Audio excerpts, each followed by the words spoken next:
தமிழ் தடம் நேயர்களுக்கு வணக்கம். நம்மோடு உரையாட ஊடகவியலாளர் திரு கேப்ரியல் இணைந்திருக்காங்க. வாங்க பேசலாம். வணக்கம். வணக்கம். அதுக்கு முன்பாக மக்களுக்கு ஒரு ரெக்வெஸ்ட் என்ன அப்படின்னா, சப்ஸ்கிரைப் பண்ணிடுங்க. நிறைய பேர் வீடியோ பார்க்குறீங்க, ஆனால் பலர் சப்ஸ்கிரைப் பண்ணாமல் பார்க்குறீங்க அப்படின்னு சொல்லிட்டு நமக்கு அனலிட்டிக்கில் தெரியுது. ஸோ அதனால் பார்க்குறவங்க அப்படியே அந்த சப்ஸ்கிரைபையும் தட்டி விட்டிங்கன்னா நல்லாயிருக்கும். அதுக்கப்புறம் அந்த ஹைப் அப்படின்ற ஒரு ஆப்ஷனும் இருக்குது, அதையும் தட்டிட்டிங்கன்னா நிறைய பேருக்கு இந்த வீடியோ போய் சேர ஒரு வாய்ப்பாக அமையும். ரொம்ப நன்றி, நிறைய ஆதரவு கொடுக்குறீங்க. முதல் கேள்வி என்ன அப்படின்னு பார்த்தீங்கன்னா, சீமான் அவர்கள் தொடர்ச்சியாக இயற்கை சார்ந்த நிறைய மாநாடுகளை போட்டுக்கிட்டு இருக்காரு. மரங்களின் மாநாடு, அதுக்கப்புறம் ஆடு மாடுகளின் மாநாடு அப்படின்னு நிறைய மாநாடுகள் போட்டுக்கிட்டு இருக்காரு. அடுத்த மாநாடு மலைகளின் மாநாடு. தருமபுரியில் வர 26ஆம் தேதி சனிக்கிழமை ஒரு மாநாடை போடுறாங்க, மலைகளின் மாநாடு அப்படின்னு சொல்லிட்டு. எப்படி பார்க்குறீங்க தொடர்ச்சியான இந்த மாநாடுகள்? எப்படி பார்க்குறீங்க? வரவேற்பு இருக்கா? எப்படி பார்க்குறீங்க? இது ஒரு புதுமையான ஒரு விஷயம் தான். நமக்குமே பெரிய எக்ஸ்பீரியன்ஸ் இல்லை. இந்த மாதிரி யாரும் பாலிடிக்ஸ் பண்ணி நம்ம பார்க்கல. இதான் ஃபர்ஸ்ட் டைமாக சீமான் இந்த மாதிரி பண்ணுறாரு. இயற்கைக்கு முக்கியத்துவம் கொடுக்குறாரு.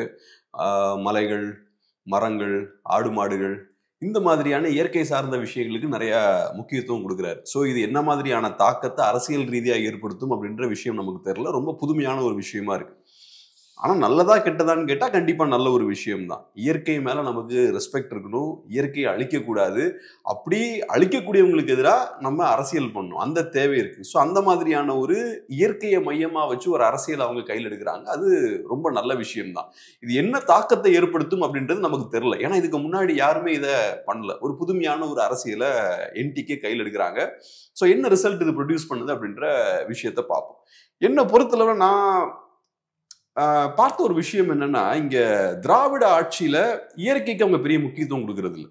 மலைகளை வெட்டி எடுத்துடுறது, நம்மளோட ஏரை மதிக்கிறது இல்லை, காற்றை மதிக்கிறது இல்லை, அதை மாசுபடுத்துறது, தண்ணியை மதிக்கிறது இல்லை, ஃபேக்டரி கழிவுகளெல்லாம் தண்ணியில் விடுறது, பக்கத்து ஸ்டேட்காரனுக்கும் பர்மிஷன் கொடுக்கறது, நீ இங்கே உன் குப்பையெல்லாம் கொட்டிட்டு போகலாம், என்னோட இயற்கையை நீ உனக்கு பிடிச்ச மாதிரி நாசம் பண்ணலாம் அப்படின்ற ஃப்ரீடமை நம்ம அவனுக்கு கொடுத்துட்டோம். ஸோ திராவிட ஆட்சியில் பிரைமரி ஃபோக்கஸ் பணமாக இருக்கு. இங்கே பெரிய கரப்ஷன் இருக்கு. ஸோ அதனால தமிழர்களோட இயற்கை, மண் வளம், மற்ற இயற்கை வளங்கள், இந்த விஷயங்களை பத்தி திராவிட அரசியல்வாதிகள் பெருசா கண்டுக்கிறது இல்லை. நல்லா அவங்களோட லாபத்துக்கு இந்த மண்ணையும் இந்த இயற்கையும் அவங்க அடகு வச்சுட்டாங்க. ஸோ அதனால இதை மீட்க வேண்டிய ஒரு தேவையும் இருக்கு. இயற்கைன்னு வரும்போது இது தமிழ் மக்களுக்கு சொந்தமானது. இந்த எல்லைகள் மட்டும் நமக்கு சொந்தமானது கிடையாது. அந்த எல்லைகளுக்குள்ள இருக்கக்கூடிய மண்ணா இருக்கலாம், மலைகளா இருக்கலாம், காடுகளா இருக்கலாம், தூய்மையான காத்தா இருக்கலாம், இதுவும் நமக்கு சொந்தமான விஷயம் தான். நம்ம எல்லைகளை மட்டும் ப்ரொடெக்ட் பண்ணா பத்தாது. இது என்னோட எல்லை அப்படின்னு பார்டரை டிஃபைன் பண்ணா மட்டும் பத்தாது. அந்த எல்லைகளுக்குள்ள இருக்கக்கூடிய விஷயங்களை நம்ம ஃபோக்கஸ் பண்ணணும். இவ்வளவு நாளா நம்ம பண்ற விஷயம் என்னன்னா, மக்களை ஃபோக்கஸ் பண்றோம். மக்களை ஃபோக்கஸ் பண்ணி ஏதோ ஒரு அரசியல் பண்றோம். ஆனா நான் சொன்னது மாதிரி இயற்கை சார்ந்த விஷயங்களுக்கு நம்ம முக்கியத்துவம் கொடுக்கல. ஸோ அந்த ஒரு புரிதல் வேணும் தான், கரெக்ட் தான். நம்ம காற்றுக்கு முக்கியத்துவம் கொடுக்கணும், நம்ம மலைகளை ப்ரொடெக்ட் பண்ணணும், தண்ணியை ப்ரொடெக்ட் பண்ணணும், காடுகளை ப்ரொடெக்ட் பண்ணணும். இந்த விஷயங்கள் ரொம்ப அவசியம். அதுபோக இன்னொரு முக்கியமான விஷயம் என்னன்னா, இது காட்டக்கூடிய இன்னொரு முக்கியமான பாயிண்ட் என்னன்னா, நம்ம இயற்கையை ஃபோக்கஸ் பண்ணனாலே கிராமங்களை ஃபோக்கஸ் பண்ணல, அந்த பகுதியில் வாழக்கூடிய மக்களுக்கும் நம்ம முக்கியத்துவம் கொடுக்கலன்னு அர்த்தம். ஏன்னா இயற்கை சார்ந்து இயற்கையோட ஓரளவு க்ளோஸா இருக்கிற மக்கள்னு பார்த்தோம்னா கிராம பகுதிகளில் வாழக்கூடிய மக்கள். அவங்க ஆடு மாடுகளோட சேர்ந்துருக்காங்க, சுத்தமான காற்றை அவங்க சுவாசிக்கிறாங்க, விவசாயம் பண்றாங்க. ஸோ அவங்க ஏதோ ஒரு வகையில் இயற்கையோட கனெக்ட் ஆகிருக்காங்க. இப்போ மலைகளெல்லாம் அடிச்சு உடைக்கிறோம்னா அவங்களுக்கு தான் பெரிய பாதிப்பு ஏற்படும். சென்னைக்கு நடுவில் பெரிய மலைகள்லாம் இல்லை. ஸோ அதனால நம்ம இயற்கையை ஃபோக்கஸ் பண்ணலனாலே நம்ம கிராமங்களை ஓரங்கட்டுறோம், கிராமங்களில் வாழக்கூடிய மக்களையும் நம்ம ஓரங்கட்டுறோம் அப்படின்ற விஷயத்தையும் நம்ம புரிஞ்சுக்கணும். ஸோ அதனால கிராமப்புற மக்கள் இன்னைக்கு நிறைய சிக்கல்களை ஃபேஸ் பண்ணிட்டு இருக்காங்க. அவங்கள புறக்கணிக்கிறாங்கன்னு கூட சொல்லலாம். நம்ம எல்லாம் சிட்டி பேஸ்டாக தான் நம்ம பேசிகிட்டு இருக்கோம். நம்ம மீடியாவாக இருக்கலாம், கவர்மெண்ட் பேசுகிற விஷயங்களா இருக்கலாம், எல்லாமே சென்னை மற்ற முக்கியமான டவுன்ஸை மட்டுமே மையமாக வச்சு நம்ம பேசிகிட்டு இருக்கோம். கிராமப்புற மக்கள் அப்படியே நம்ம ஒதுக்கிட்டோம். இன்னைக்கு 30% மக்கள் கிராமங்களில் இருக்காங்க. ஸோ இந்த மாதிரியான அரசியலை கையில் எடுக்கும்போது அது கிராம பகுதிகளில் வாழக்கூடிய மக்களுக்கும் ஏதோ ஒரு வாய்ஸை கொடுக்குது.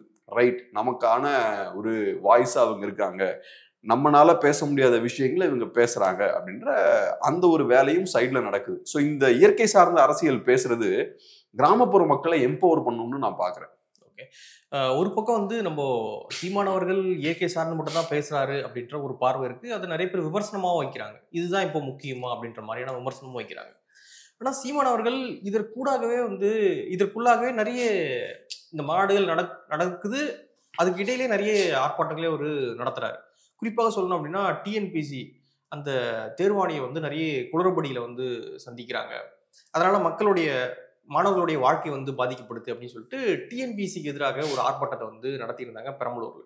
இப்படி இந்த மாநாடு, அதாவது இயற்கை சார்ந்த மாநாடுகள் மட்டும் ஃபோக்கஸ் பண்ணாம மக்கள் சார்ந்து இன்னும் அவங்க சந்திக்கக்கூடிய பிரச்சனைகளையும் வந்து நாம் தமிழர் கட்சியும் சீமானவர்களும் ஃபோக்கஸ் பண்ணி சில ஆர்ப்பாட்டம் நடத்திட்டு தான் இருக்காங்க. ஆனா வெளியே போறது என்ன அப்படின்னு பாத்தீங்கன்னா மலைகளின் மாநாடு, மரங்களின் மாநாடு மட்டும்தான் போதே தவிர டிஎன்பிஎஸ்சி பத்தி அவர் ஒரு ஆர்ப்பாட்டம் பண்ணியிருக்காரு அப்படின்ற ஒரு விஷயம் வந்து மக்கள் கிட்ட போய் சேர மாட்டேது. ஒரு திட்டமிட்ட நடக்கக்கூடிய ஒரு செயலை எப்படி பாக்குறீங்க? இப்போதான் இயற்கை சார்ந்த விஷயங்கள் பேசினா நீங்க மலைகள் காடுகள் பத்தி பேசுறீங்க, விஜயை பத்தி பேசினா நீங்க விஜயை பத்தி மட்டுமே பேசுறீங்க, திமுக ஒரு காலத்துல அட்டாக் பண்ணும்போது நீங்க திமுகவை மட்டுமே அட்டாக் பண்றீங்க, வேற யாரையும் அட்டாக் பண்ண மாட்டேங்கிறீங்க. அண்ணா திமுக சித்தப்பா அப்படின்ட்டு இந்த மாதிரி ஒவ்வொரு இது சொல்லிக்கிட்டு தான் இருப்பாங்கன்னு நினைக்கிறேன். பட் அஃப்கோர்ஸ் அதான் இப்போ நீங்க சொன்னது மாதிரி வேற நிறைய இஷ்யூஸையும் அவங்க பேசுறாங்க.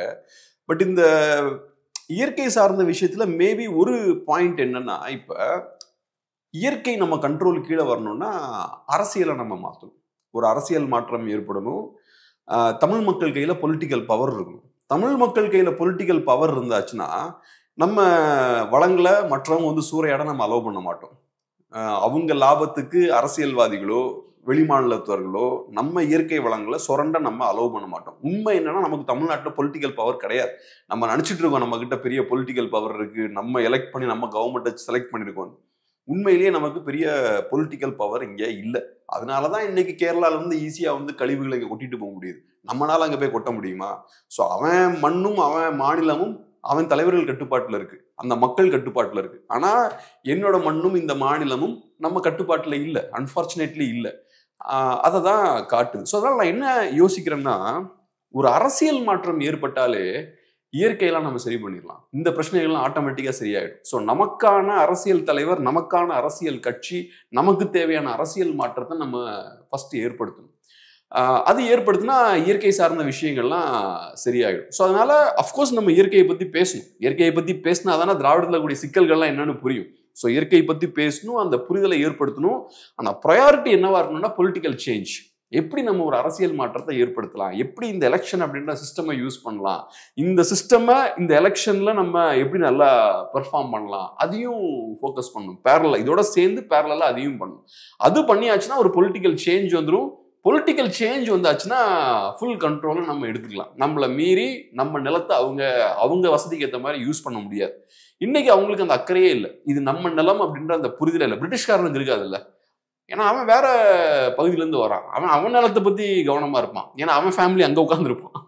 இங்கேயும் அதே மாதிரிதான் தமிழ் மக்கள் என்ன ஆனா என்ன அப்படின்ற ஒரு தொனியில தான் இவங்க செயல்பட்டு இருக்காங்க.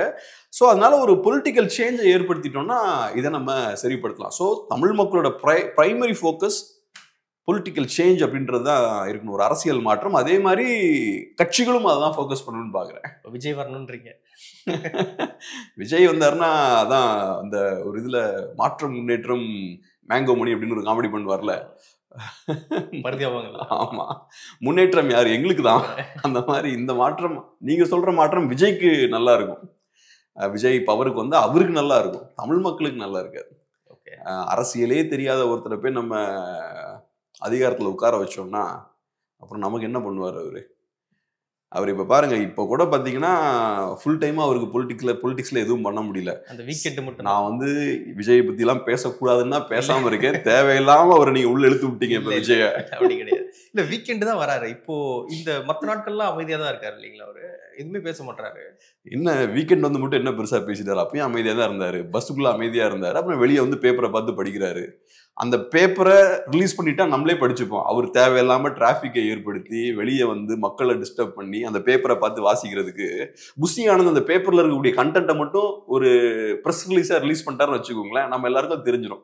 ரைட், இந்த ஒரு அரிய கருத்தை தான் விஜய் கடத்த ட்ரை பண்றாரு மக்கள் கிட்ட அப்படின்றது புரிஞ்சிடும். நம்மளும் படிச்சுக்கலாம், படிச்சுட்டு நன்றி சொல்லிக்கலாம், நல்ல வேலை வெள்ளம் தொல்லலாம் பண்ணாம பேப்பரை கொடுத்தீங்களே அப்படின்ற மாதிரி சொல்லிக்கலாம். அதை விட்டுட்டு தேவையில்லாம வெளியே வந்து கூட்டத்தை கூட்டி வரவனுக்கும் அரசியலை பத்தி ஒன்றும் தெரியாது, பேசுறவருக்கும் அரசியலை பத்தி ஒன்றும் தெரியாது, இவங்கெல்லாம் ஒன்று சேர்ந்து ஊர்ல இருக்கவனுக்குலாம் பிரச்சனையை கொடுத்துக்கிட்டு கரண்ட் போகுது, டிராஃபிக் ஜாம் ஆகுது, ஆம்புலன்ஸ் போக முடியல, மயக்கம் அடிச்சு விடுறாங்க, குழந்தைங்களுக்கு சிக்கல் ஏற்படுது. இவ்வளவு கூத்துக்களை அடிக்கிறதுக்கு பேசாம நீங்க ஒரு அறிக்கையை வெளியிட்டீங்கன்னா உங்க தொண்டர்களும் அதை படிச்சுப்பாங்க, நீங்களும் கருத்தை பதிவு பண்ண மாதிரி ஆகும், மக்களுக்கும் பிரச்சனை இருக்காது. பட் அன்பார்ச்சுனேட்லி அதை விட்டுட்டு ஏகப்பட்ட குளறுபடிகளை பண்ணிட்டு இருக்காங்க. ஓகே, இப்போ நீங்க மாற்றம் முன்னேற்றம் அப்படின்னு சொன்னதுனால அப்படியே அன்புமணி அவர்கிட்ட கொஞ்சம் போயிட்டு வரலாம். அன்புமணி அவர்கள் ஒரு அறிக்கை வந்து விட்டுருக்காரு. என்ன சொல்றாரு அப்படின்னு பார்த்தீங்கன்னா, தமிழ்நாடு வருமான உபரியில வந்து பின்தங்கி இருக்காங்க ரொம்ப. நம்ம எந்த மாநிலம் ரொம்ப பின்தங்கி இருக்குன்னு சொல்றோமோ அந்த மாநிலம் இந்த லிஸ்ட்ல முன்னாடி இருக்காங்க. அதாவது யூபி வந்து முதல் இடத்துல இருக்காங்க, தமிழ்நாடு ரொம்ப பின்னாடி 26, 27வது இடத்துல வந்து இருக்காங்க. வருமான உபரி அப்படின்ற ஒரு விஷயத்தை நோக்கி தமிழ்நாடு போக மாட்டுது. பற்றாக்குறை தான் தமிழ்நாட்டினுடைய பட்ஜெட்ல வந்து ஏற்படுது. இது ரொம்ப அவலமான ஒரு சூழல். திமுக இந்த நிலையில தமிழ்நாட்டை தள்ளி வச்சிருக்காங்க அப்படின்னு சொல்லிட்டு சிஏஜி அறிக்கையை வந்து ஒரு மேற்கோள் காட்டி ஒரு அறிக்கையை வெளியிட்டிருக்காரு. எப்படி பாக்குறீங்க? அதான் இப்ப வருமான உபரி அப்படின்னா ரெவென்யூ சர்ப்ளஸ். அதே மாதிரி வருமான ரெவென்யூ டெபிசிட் என்ன சொல்லுவாங்க, வருமான பற்றாக்குறையா? வருமான பற்றாக்குறைனா அது ரெவென்யூ டெபிசிட். ஸோ இப்போ ரெவென்யூ சர்ப்ளஸ்னா என்ன? எனக்கு ஒரு 100 ரூபா இன்கம் இருக்கு, நான் 80 ரூபா தான் செலவழிக்கிறேன், அப்ப 20 ரூபா எனக்கு எக்ஸ்ட்ரா இருக்கு. ஸோ வரவை விட எனக்கு செலவு கம்மியா இருக்கு, அப்ப அது ரெவென்யூ சர்ப்ளஸ், வருமான உபரி அங்க இருக்கு. ஸோ யூபியை பொறுத்தளவுல செலவு கம்மியா இருக்கு, வருமானம் அதிகமா இருக்கு. அரௌண்ட் 30-40,000 crores அவங்க கையில இருக்கு, எக்ஸ்ட்ரா ஒரு சர்ப்ளஸ் வச்சிருக்காங்க. தமிழ்நாடை பொறுத்தளவு டெபிசிட் இருக்குங்க, நமக்கு கடன் நிறைய இருக்கு. ஸோ அதை ஒரு பாயிண்டா அன்புமணி அவர்கள் முன்வைக்கிறாரு. முன்வைத்து அவர் சொல்லக்கூடிய விஷயம் என்னன்னா, நம்ம பெரிய வளர்ந்த மாநிலம்னு நம்மளை முன்னிறுத்தினாலும் யூபி இந்த இடத்துல நம்மளோட பெட்டரா பெர்ஃபார்ம் பண்றாங்க அப்படின்ற மாதிரி அவரு சொல்றாரு. ஒரு மாநிலத்தோட வளர்ச்சியை இதை வச்சு நம்ம கனெக்ட் பண்ண முடியாது. ஸோ அன்புமணி அவர்களோட அந்த கருத்து வந்து கரெக்ட் கிடையாது. ரெவென்யூ சர்ப்ளஸ் ஒரு ஸ்டேட்டுக்கு இருக்கிறதால ஒரு ஸ்டேட் ரொம்ப வளர்ந்துருக்குன்னு சொல்ல முடியாது, ரெவென்யூ டெபிசிட் ஒரு ஸ்டேட்டுக்கு இருக்கிறனால ஒரு ஸ்டேட் ரொம்ப பின்தங்கி இருக்குன்னு சொல்ல முடியாது. எப்பவும் நம்ம ஒரு மாநிலத்தையோ ஒரு நாட்டையோ நம்ம பார்க்கும்போது ஒரு கார்பரேட் கம்பெனியை பார்க்குற மாதிரி நம்ம பார்க்க முடியாது. இப்ப நம்ம இந்த ஒரு நிறுவனத்தை நடத்துறோம், அப்ப நம்ம என்ன யோசிப்போம், டிஃபிசிட் இருக்கக்கூடாது அப்படின்னு நம்ம யோசிப்போம். ஸோ பேலன்ஸ் ஷீட் கரெக்டாக டேலி ஆகணும்னு பார்ப்போம். 100 ரூபா லாபம் வருதுன்னா செலவு 120 ரூபா வரக்கூடாது, கரெக்டாக டேலி ஆகி போகணும், ப்ராஃபிட் இவ்வளோ வரணும், எக்ஸ்பென்ஸ் இவ்வளோ இருக்கணும், இவங்க எல்லாத்துக்கும் செலவு இப்படி இருக்குன்னு நம்ம கணக்கு பண்ணுவோம். ஒரு ஸ்டேட் ஒரு கண்ட்ரின்னு வரும்போது நம்ம அப்படி பார்க்கக்கூடாது. ஒரு கார்பரேட் கம்பெனி ரன் பண்ற மாதிரி நம்ம ஒரு மாநிலத்தையோ ஒரு நாட்டையோ நம்ம நிர்வாகம் பண்ண முடியாது. அமெரிக்காவுக்கு அரௌண்ட் $300 பில்லியன் டெபிசிட் இருக்கு, ரெவன்யூ டெபிசிட் இருக்கு. யூரோப்ல கூடிய முக்கியமான எல்லா நாடுகளுக்குமே ரெவன்யூ டெபிசிட் இருக்கு. ஸோ அவங்கெல்லாம் பின்தங்கின நாடுகளா, பின்தங்கின மக்கள் அவங்கெல்லாம் அப்படி நம்ம பார்க்க முடியாது. ஆனா நம்ம பார்க்க வேண்டிய முக்கியமான விஷயம் என்னன்னா, இந்த டெபிசிட் எதனால ஏற்பட்டிருக்குன்னு நம்ம டீப்பா பார்க்கலாம். அப்படி பார்க்கும்போது நம்ம ஆளுங்க இந்த டெபிசிட் எப்படி ஏற்படுத்தியிருக்காங்கன்னா, சகட்டு மேனிக்கு ஃப்ரீ பீஸை தூக்கி அள்ளி வீசுறது, மாசம் மாசம் 1000 ரூபாய் செலவழிக்கிறது, அது போக நிறைய லாஸ் மேக்கிங் கம்பெனிஸ் இருக்கு கவர்மெண்ட்டுக்கு, அதுல நிறைய செலவழிக்கிறாங்க. இந்த மாதிரி தேவையில்லாத செலவுகளை நிறைய பண்ணி இவங்க ஒரு ரெவென்யூ டெபிசிட்டை ஏற்படுத்தியிருக்காங்க. அது அஃப்கோர்ஸ் தப்பு தான், அதை நான் ஜஸ்டிஃபை பண்ணவே இல்லை. ஆனா டெபிசிட் இருக்கு அப்படின்றதுக்காகவே ஒரு ஸ்டேட் பின்தங்கி இருக்குன்னு சொல்லிட முடியாது. ரெவென்யூ சர்ப்ளஸ் அங்க யூபியில் இருக்கிறனாலேயே அவங்க ரொம்ப நல்லா பெர்ஃபார்ம் பண்ணிட்டு இருக்காங்கன்னு சொல்ல முடியாது. ஏன்னா சர்ப்ளஸ் ஏற்படுது இல்ல, இந்த வருமான உபரி ஏற்படும் பொழுது செலவுலாம் போக தான் ஒரு வருமான உபரியானது ஏற்படும். அப்போ செலவுலாம் போய் ஒரு வருமான உபரி ஏற்படும் பொழுது அதை இன்னும் அவங்க எஃபெக்டிவா இன்னும் வேற இடங்கள்ல செலவு பண்ணுவாங்க. அப்படி இருக்கும்பொழுது மாநிலம் இன்னும் அதிகமா வளரும் இல்லையா? அப்போ யூபியோடைய வளர்ச்சி அப்படின்றது இரட்டிப்பாகும்ல இன்னும் அப்படின்றதா. இது வளர்ச்சியை காட்டுற விஷயம் இல்லை. வளர்ச்சியை எது காட்டுறோம், நீங்க பெர் கேபிட்டா இன்கம் பார்க்கணும். யூபியோட தனிநபர் வருமானம் எப்படி இருக்குன்னு நீங்க பார்த்தீங்கன்னா அந்த மாநிலம் எந்த அளவுக்கு வளர்ந்துருக்கு அப்படின்ற விஷயத்த பார்த்துக்கலாம். வேற நிறைய இண்டெக்ஸ்லாம் இருக்கு, நீங்க அதெல்லாம் பார்த்தீங்கன்னா ஒரு மாநிலம் எப்படி வளர்ந்துருக்குன்னு நம்ம கண்டுபிடிச்சிடலாம். இப்போ நான் ஏற்கனவே சொன்ன மாதிரி ஒரு கார்பரேட் நிறுவனத்தை மாதிரி நீங்க பார்க்கக்கூடாது, கரெக்டா கணக்கெல்லாம் டேலி ஆகுதுன்னு நீங்க பார்க்கக்கூடாது. எக்கானமி எடுத்துட்டோம்னா சில நேரங்களில் நல்ல வாய்ப்புகள் உங்களுக்கு கிடைக்கும். அப்போ நீங்க அக்ரெசிவா இன்வெஸ்ட் பண்ணலாம், நிறைய கடன் வாங்கி கூட அக்ரெசிவா இன்வெஸ்ட் பண்ணலாம். அது 10 years கழிச்சு உங்களுக்கு பெரிய ரிட்டர்ன்ஸை தரலாம். ஸோ சில டேர்னிங் பாயிண்ட்லாம் ஏற்படும் போது அக்ரெசிவா நீங்க இன்வெஸ்ட் பண்ணலாம், தப்பு கிடையாது. ஸோ நீங்க நிறைய கடன் வாங்கலாம், நிறைய டெபிசிட்டும் வச்சுக்கலாம். பாயிண்ட் என்னன்னா, நீங்க வைக்கக்கூடிய டெபிசிட் உங்க மக்களுக்கு லாபம் ஏற்படுத்தி தரணும். உங்க மக்களுக்கும் உங்க பொருளாதாரத்துக்கும் அது குரோத்தை ஏற்படுத்தி தரணும். அது நடந்திருக்கான்றதான் கேள்வி. நீங்க சர்ப்ளஸ் வச்சுக்கிட்டு உங்க நாட்டு மக்கள் டெவலப் ஆகலன்னா அதுல பிரயோஜனம் கிடையாது. நான் ஏற்கனவே சொன்ன மாதிரி யூரோப்ல இருக்க எல்லா நாடுகளுக்குமே பெரும்பான்மையான நாடுகளுக்கு டெபிசிட் இருக்கு. சில நாடுகளுக்குலாம் 8-10% இருக்கும். எனக்கு தெரிஞ்ச பிரிட்டனுக்கே 4-5% இருக்கும்னு நினைக்கிறேன். பிரிட்டன், பிரான்ஸுக்குலாம் 4-5% இருக்கும். மேபி ஜெர்மனிக்கும் இருக்கும். கண்டிப்பா ரெவன்யூ டெபிசிட் கண்டிப்பா இருக்கும். ஒரு 2% கண்டிப்பா இருக்கும். ஸோ அவங்கெல்லாம் ஃபோக்கஸ் பண்றது என்னன்னா, அவங்க மக்களை ஃபோக்கஸ் பண்ணி மக்கள் டெவலப் ஆகுறாங்கன்னா ரைட்டு, உன்னோட டெபிசிட் வந்து ஜஸ்டிஃபைடு. யூபியில் அங்கதான் சிக்கல் இருக்கு. உங்ககிட்ட சர்ப்ளஸ் இருக்கு, ஆனா உன்னோட மக்கள் அந்த அளவுக்கு க்ரோ ஆயிருக்காங்களா? யூபியோட ஜிடிபி எடுத்துக்கிட்டீங்கன்னா ஏறக்குறைய தமிழ்நாட்டோட ஜிடிபி தான் உங்களுக்கு. தமிழ்நாடு சின்ன ஸ்டேட், 7 கோடி மக்கள் வாழ்றாங்க. யூபியில் எத்தனை பேர் வாழ்றாங்க? தமிழ்நாட்டை விட ஒரு 2.5 மடங்கு 3 மடங்கு பெரிய ஸ்டேட். அப்ப உன் ஜிடிபி 3 மடங்கு அதிகமா இருக்கணும்ல, 2.5 மடங்கு அதிகமா இருக்கணும்ல. ஏறக்குறைய தமிழ்நாடோட ஜிடிபியும் யூபியோட ஜிடிபியும் ஒன்னா இருக்கு. அப்ப அங்க பெர் கேபிட்டா இன்கம் கம்மியா இருக்கும்ல, அங்க மக்களோட அந்த லிவிங் ஸ்டாண்டர்ட்ஸ் கம்மியா இருக்கும்ல. அந்த சிக்கல்கள்லாம் இருக்கு. அந்த பாயிண்ட்ல தான் நான் சொல்றேன், நீங்க வெறுமனே டெபிசிட் இருக்கிறனால ஒரு ஸ்டேட் மோசம்னு சொல்லிட முடியாது, சர்ப்ளஸ் இருக்கிறதால ஒரு ஸ்டேட் சூப்பரா பெர்ஃபார்ம் பண்ணுதுன்னு நீங்க சொல்ல முடியாது. இங்க என்ன பிரச்சனைனா, இங்க டெபிசிட் இருக்கு, பட் இருந்தாலும் நம்ம கொஞ்சம் பெட்டரா வளர்ந்த ஸ்டேட்டா தான் இருக்கும். அது காரணம் டிஎம்கேன்னா நான் பார்க்கல. இந்த வளர்ச்சிக்கு காரணம் வேற நிறைய விஷயங்கள் இருக்கு. நம்ம ட்ரெடிஷ்னலாவே கொஞ்சம் மற்ற ஸ்டேட்ஸை விட வளர்ந்துதான் நம்ம இருந்திருக்கோம். அதோட ஒரு தொடர்ச்சியா இன்னைக்கும் நம்ம ஒரு அட்வான்ஸ்டான ஒரு பகுதியா இருக்கும். இங்க இவ்வளவு பெரிய டெபிசிட் இருக்குன்னா அதுக்கு ஒரு முக்கியமான காரணம் இவங்க நிறைய ஃப்ரீபீஸ் எல்லாம் கொடுக்குறாங்க. இது பணத்தை வேஸ்ட் பண்ணக்கூடிய ஒரு விஷயம் தான். அதை கண்டிப்பா நம்ம அப்போஸ் பண்றோம். ஆனா வெறுமனே நம்ம டெபிசிட் சர்ப்ளஸ் வச்சு ஒரு முடிவுக்கு வரக்கூடாது அப்படின்றதான் என்னோட ஒரு பாயிண்ட். சர்ப்ளஸ் இருக்கிறதால அது பெரிய சாதனை கிடையாது. அதே மாதிரி டெபிசிட் இருக்கிறதும் பெரிய ஒரு தோல்வி கிடையாது. தோல்வி எங்க இருக்குன்னா, நீங்க டெபிசிட் வச்சும் மக்களுக்கு பெருசா எதுவும் செய்யல, டெபிசிட் இருந்தும் நீங்க உங்க மக்களுக்கு செய்ய வேண்டிய விஷயங்கள் எதுவும் சரியா செய்யல, மக்களுக்கு கரெக்டா நீங்க பணத்தை இன்வெஸ்ட் பண்ணல. அங்கதான் உங்களோட தோல்வி இருக்கு. நீங்க டெபிசிட் வச்சு யூரோப் மாதிரி மக்களோட ஸ்டாண்டர்ட்ஸை நீங்க இம்ப்ரூவ் பண்ணிருந்தீங்கன்னா சூப்பர் நான் சொல்லியிருக்கலாம். இப்ப நான் யூபியை கூட நான் மட்டம் தட்டெல்லாம் விரும்பல. ஏன்னா யூபி எடுத்துக்கிட்டீங்கன்னா இந்த லாஸ்ட் 10 இயர்ஸ்ல நல்லா குரோ ஆயிருக்காங்க. அவங்களோட ஸ்டேட்டோட ரெவன்யூ பார்த்தீங்கன்னா நல்லா வேகமா டக்குன்னு வளர்ந்துருக்கு. நல்லா எனக்கு எக்ஸாக்டா டேட்டா இல்லை, ஆனால் லாஸ்ட் 10 இயர்ஸ் எடுத்துக்கிட்டீங்கன்னா ஒரு 2-3 டைம்ஸ் அவங்களோட ரெவன்யூ இன்க்ரீஸ் ஆயிருக்கு. ஓவரால் ரெவன்யூ பெரிய லெவல்ல இன்க்ரீஸ் ஆயிருக்கு. அது ஒன்று அஃப்கோர்ஸ் அங்கே இருக்கக்கூடிய கவர்மெண்ட் நல்லா பெர்ஃபார்ம் பண்ணியிருக்கலாம், சென்டரோட சப்போர்ட் இருந்திருக்கலாம், அதெல்லாம் இருந்திருக்கலாம். அதெல்லாம் தாண்டி நான் எப்பவுமே இதுக்கு முன்னாடி சொல்லியிருக்கேன்ல, இங்க 11.1% ஜிடிபி growth இருக்குன்னு தமிழ்நாட்டில் சொன்னா நம்ம என்ன சொன்னோம்? growth எல்லாம் நீங்க சும்மா 4 தலைவர்கள் மேனுஃபேக்சர் பண்ணி கொண்டு வந்துட முடியாது. அமெரிக்காவால செய்ய முடியாத உங்களால செய்ய முடியாது இல்ல. அமெரிக்கால டாப் எக்கானமிஸ்ட்லாம் இருக்கான், உலகத்துல இருக்கக்கூடிய டாப் எக்கானமிஸ்ட்லாம் அமெரிக்கால தான் உட்காந்துருக்கான். அவனால 11% growth கொடுக்க முடியல. இப்ப நீங்க கொண்டு வந்துட்டீங்கன்னா அப்ப இங்க இருக்கக்கூடிய நம்ம ஊர் அமைச்சர்கள்லாம் அங்க இருக்கிற எக்கானமிஸ்டோட பெரிய ஆளுன்னு கிடையாது. இங்க சில சூழல் ஃபேவரபிளா இருக்கு.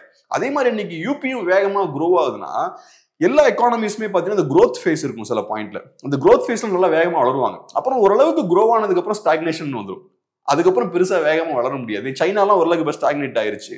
யூஎஸ் அதே மாதிரி தான், ஒரு பாயிண்ட் நல்லா வேகமா வளர்ந்தாங்க, அதுக்கப்புறம் அவங்க எக்கானமி ஸ்டாக்னேட் ஆக ஆரம்பிக்குது. ஸோ யூபி இன்னைக்கு ஒரு growth ஃபேஸ்ல இருக்காங்க. ரொம்ப கீழே நீங்க இருக்கும்போது மைல்டா நீங்க க்ரோ ஆனீங்கன்னா கூட அந்த growth பெருசா இருக்கும். உங்களோட பெர் கேபிட்டா இன்கம் ரொம்ப கம்மியா இருக்குன்னு வச்சுப்போம். ஒரு ஸ்டேட்ல பெர் கேபிட்டா இன்கம் லைட்டா இன்க்ரீஸ் ஆனா கூட ஹை பாப்புலேஷன் ஸ்டேட்ல ரெவன்யூ ஓவரா இன்க்ரீஸ் ஆயிரும் இல்லையா? ஏன்னா அவனுக்கு பெரிய பாப்புலேஷன் இருக்கு. தனிநபர் வருமானம் லைட்டா இன்க்ரீஸ் ஆனா கூட ஓவரால் ரெவன்யூ பெருசா இன்க்ரீஸ் ஆயிரும். ஏன்னா உங்ககிட்ட அந்த அளவுக்கு பாப்புலேஷன் இருக்கு, ரொம்ப கீழேயும் இருக்கீங்க நீங்க. ஸோ அந்த ஒரு அட்வான்டேஜ் இன்னைக்கு யூபிக்கு இருக்கு. அதையும் தாண்டி இந்த நம்பரை நம்ம அக்செப்ட் பண்ணி தான் ஆகணும். அவங்க பல மடங்கு இன்னைக்கு க்ரோ ஆயிருக்காங்க. இந்த லாஸ்ட் ஒரு 10 இயர்ஸ்ல பார்த்தோம்னா யோகி பீரியட்ல இதுக்கு முன்னாடி இருந்ததை விட யூபியோட growth வந்து இன்க்ரீஸ் ஆயிருக்கு. ஸோ அது காரணம் ஒன்று, அவங்களுக்கு ஒரு ஃபேவரபிளான பொசிஷனும் இன்னைக்கு இருக்கு. ரெண்டாவது நல்ல ஒரு சில முக்கியமான விஷயங்கள் மாற்றங்களும் அவங்க செஞ்சிருக்கலாம்.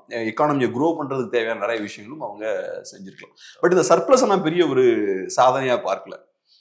ஓகே, இன்னொரு பார்வையும் இருக்கு. என்ன அப்படின்னா, பிஜேபி ஆட்சிக்கு வந்த பிறகு, மத்தியில் மோடி அவர்கள் ஆட்சிக்கு வந்த பிறகு அவர் நிறைய வந்து வடக்கை ஃபோக்கஸ் பண்ணாரு அப்படின்னு வந்து. ஏன்னா வடக்கில் தான் வந்து நிறைய முன்னேறாம பல மாநிலங்கள் பல பகுதிகள் இருக்கு அப்படின்னு சொல்லிட்டு வடக்கில் வந்து ஃபோக்கஸ் பண்ணி அந்த பகுதியை வந்து முன்னேற்றலாம் அப்படின்ற மாதிரி ஃபோக்கஸ் பண்ணிட்டு இருந்தார் அப்படின்னு சொல்றாங்க.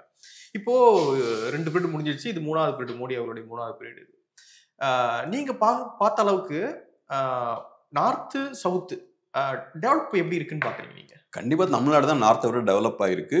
ஆனா தமிழ்நாட்டுக்கு தர வேண்டிய ஃபோக்கஸ்லாம் அவங்க இன்னும் தந்தாங்கன்னா இன்னும் நல்லா க்ரோ ஆகும். தமிழ்நாட்டுக்கு தேவையான ஃபோக்கஸையும் ஹெல்ப்பையும் நம்ம அரசியல்வாதிகள் அழுத்தம் போட்டு வாங்கினாங்கன்னா தமிழ்நாடு இன்னும் பெட்டரா இருக்கும். நார்த்தை ஃபோக்கஸ் பண்ணி இருக்கிறது பிஜேபி மட்டும் கிடையாது, காங்கிரஸும் அப்படிதான். காங்கிரஸ் பார்ட்டி பவர்ல இருக்கும்போது அவங்களும் நார்த் பேஸ் பார்ட்டி தானே.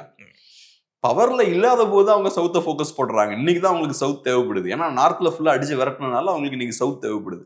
பவர்ல இருக்கும்போது காங்கிரஸ் பார்ட்டி பவர்ஃபுல்லா இருக்கும்போது அவங்களும் நார்த் பேஸ் பார்ட்டி தான். ஒரு காலத்துல யூபியில காங்கிரஸ் பார்ட்டி பெரிய ஒரு பவர்ஃபுல்லான பார்ட்டியா இருந்தாங்க, ரொம்ப பவர்ஃபுல்லா இருந்தாங்க. பிஜேபி விடலாம் ரொம்ப பயங்கரமான பெர்ஃபார்மன்ஸ்லாம் அவங்க யூபியில தான் கொடுத்துருக்காங்க. ஸோ அவங்க நார்த் பேஸ் பார்ட்டி தான். நார்த் பேஸ் பார்ட்டியா காங்கிரஸும் பாஜகவும் இருக்கும்போது அவங்களோட ஃபோக்கஸ் எங்க இருக்கும்? என்னோட ஓட்டர்ஸ் எல்லாம் இங்கதான் இருக்கான், நான் அதிகாரத்துல இருக்கணும்னா அதிகாரத்தை தக்க வச்சுக்கணும்னா இவன் தான் தேவை. அப்போ அவங்கள ஃபோக்கஸ் பண்ணி தானே அவங்க செய்வாங்க. ஸோ அதை தாண்டி இப்ப தமிழ் மக்களுக்கும் சவுத்தை பெருசா அவங்க ஃபோக்கஸ் பண்றது கிடையாது. சவுத்துக்கு கொடுக்க வேண்டிய முக்கியத்துவம் கொடுக்கறது கிடையாது. குறிப்பா தமிழ்நாட்டுக்கு இன்னும் கம்மியா தான் கொடுக்குறாங்க. ஏன்னா தமிழ்நாட்டை பொறுத்தளவுல தமிழ்நாட்டால நேஷனல் பார்ட்டிஸ்க்கு பெரிய யூஸ் கிடையாது. கேரளா, ஆந்திரா, கர்நாடகா கூட ஓகே, ஓரளவுக்கு நேஷனல் பாலிடிக்ஸோட ஜெல் ஆகுறாங்க. ஆனா தமிழ்நாட்டை வச்சு அவங்களுக்கு எந்த பிரயோஜனமும் கிடையாது. தமிழ்நாட்டில் அவங்களை அக்செப்ட் பண்றதே கிடையாது. அப்படி இருக்கும்போது நிறைய இடங்கள்ல புறக்கணிக்கப்படுறாங்க. திமுக பொருளாதார நிபுணர்கள்லாம் அடிக்கடி சொல்லுவாங்கல்ல, நம்ம ₹1 கொடுத்தோம்னா 30 காசோ 40 காசோ தான் நமக்கு வருது, இதே யூபிக்காரங்க ₹1 கொடுத்தாங்கன்னா ஏதோ ₹2 ₹3 போகுது, இந்த மாதிரி கணக்கெல்லாம் சொல்லுவாங்கல்ல. இந்த கணக்கு எக்ஸாஜரேஷனா இருக்கிறதுக்கும் வாய்ப்பு இருக்கு. பட் ஏதோ கொஞ்சம் இன்னும் இருக்கும்னு நினைக்கிறேன். கம்ப்ளீட்டா போலியா இருக்காதுன்னு நினைக்கிறேன்.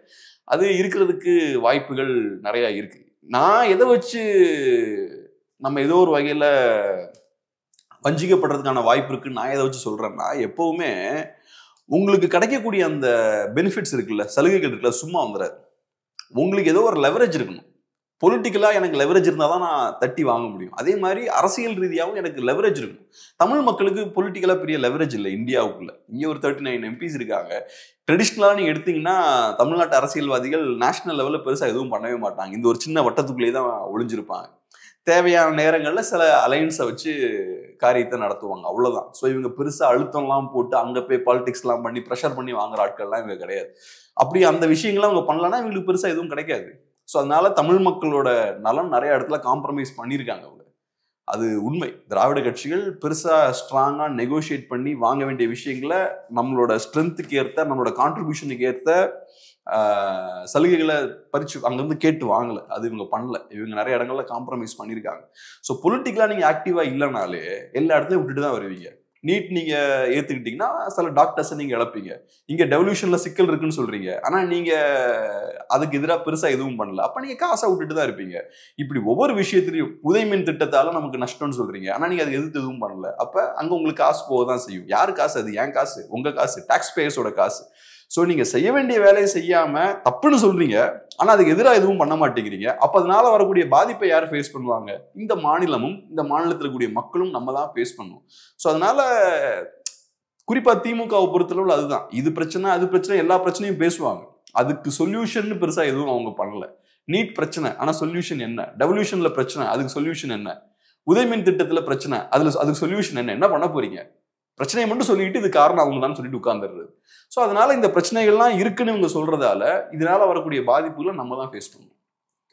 அடுத்ததாக இபிஎஸ் அவர்களுடைய சுற்றுப்பயணம் நிறைய தொகுதியில் வந்து கம்ப்ளீட் பண்ணியிருக்காரு. நேற்று நீலகிரி பகுதியில் வந்து பிரச்சாரம் பண்ணிட்டு இருந்தாங்க. செங்கோட்டையன் அவர்களுடைய அந்த ஈரோடு பகுதியில் பெரிய வரவேற்பானது இபிஎஸ் அவர்களுக்கு கிடைச்சிருக்கு. இபிஎஸ் அவருடைய பிரச்சாரம் எப்படி போயிட்டு இருக்குன்னு பாக்குறீங்க? எப்படி நடந்துட்டு இருக்கு? எப்படி போகுதுன்றது பெருசா தெரில. ஏன்னா மீடியாவில் அதை பத்தி பெருசா பேசாதனால உண்மை என்னன்னா நமக்கும் பெருசா தெரில. இவங்க பிரச்சாரம் என்ன பெருசா பண்ணிட்டு இருக்காங்கன்னு தெரில. பட் முக்கியமான இஷ்யூஸ் எல்லாம் அவரு ரைஸ் பண்றாரு. ரெண்டாவது கூட்டம் அதிகமா வருது அப்படின்ற அந்த விஷயமும் நமக்கு தெரியுது. அதை தாண்டி இப்ப விஜயோட பிரச்சாரத்தை எடுத்துக்கோங்க. காலையில இருந்து சாயங்காலம் வரைக்கும் ஃபுல்லா லைவ் கவர் பண்றாங்க. சாயங்காலம் முடிஞ்சதுக்கு அப்புறம் ஈவினிங் ஆனா பிரைம் டைம்ல டிபேட்ல உட்காந்து விஜய் ரைட் சைடு திரும்பினாரா, லெஃப்ட் சைடு திரும்பினாரா, சீட்ல உட்கார்ந்தாரா, நின்னாரா, இருட்டுல உட்காந்து அப்படி வெளில ஆடியன்ஸை பார்த்தாரா, ஜன்னலை சாத்தினாரா, மைக்கை தட்டி விட்டாரா, இந்த மாதிரி எல்லாத்தையும் கவர் பண்ணி டிஸ்கஸ் பண்றாங்க. அதுல ஒரு பிரயோஜனமும் இல்லை. சும்மா ஒரு பாட்டுக்கு வண்டியில உட்காந்து வந்துட்டு இருக்காரு. அதை காலையில இருந்து ஈவினிங் வரைக்கும் லைவ் போடுறாங்க. இபிஎஸ் அங்க பிரச்சனைகளை பேசிட்டு இருக்காரு, ஏகப்பட்ட இஷ்யூஸ் இருக்குன்னு பேசிட்டு இருக்காரு, முக்கியமான பிரச்சனைகள் எல்லாம் டச் பண்றாரு. இப்ப கூட ஊட்டியில பேசும்போது டாஸ்மாக் பத்தி பேசியிருக்காரு. ஒரு நல்ல டேட்டா அவர் முன்வைக்கிறார். 6000 டாஸ்மாக் கடைகள் இருக்கு, அதுல ஒரு நாளைக்கு 15,000 கோடி ரூபாய் வருது. எதனால? 10 ரூபாய் எக்ஸ்ட்ரா வாங்குறாங்கல்ல, அது வழியா மட்டும் ஒரு நாளைக்கு 15,000 கோடி ரூபாய் கலெக்ட் ஆகுது. ஒரு 4 வருஷத்துக்குன்னு கணக்கு பண்ணா 22,000 crores அவர் சொல்றாரு. 22,000 crores. இந்த பணம் யாருக்கிட்ட போகுது, எங்க போகுது? நம்ம ஜென்ரலா சொல்றோம் ஊழல், 10 ரூபாய் எக்ஸ்ட்ரா வாங்குறாங்க, இது ஒரு ஊழல் அப்படின்னு சொல்றோம். ஆனா எக்ஸாக்டா 22,000 crores யாருக்கு போகுது? யார் இதனால பெனிஃபிஷியரி? எங்கேயோ போகுது. இன்னைக்கு சொல்றாங்க இதெல்லாம் சென்ட்ரலைஸ் பண்ணிட்டாங்கன்றாங்க. முன்னாடிலாம் இந்த 10 ரூபா ஒன்றும் புதுசு கிடையாதுங்க. பைதவே இந்த 10 ரூபா புதுசு கிடையாது.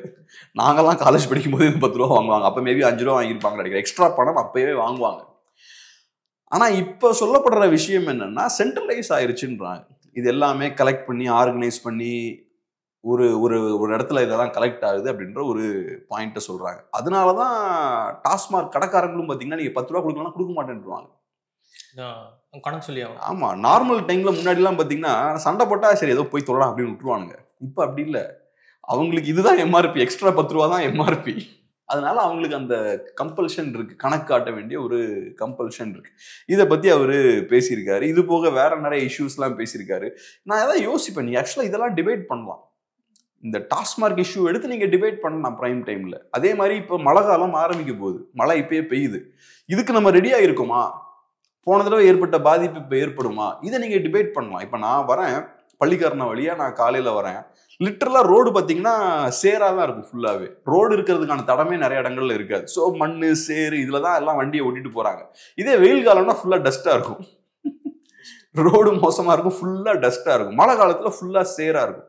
இதை யூஸ் பண்ணி தான் சோழிங்கநல்லூர் ஐடி நிறுவனங்களுக்கு நம்ம ஐடி எம்ப்ளாயீஸ் போகணும். இந்த ரோடை யூஸ் பண்ணி இன்னைக்கு ஒரு ஐடி எம்ப்ளாயி எவ்வளவு செலவழிக்கலாம்.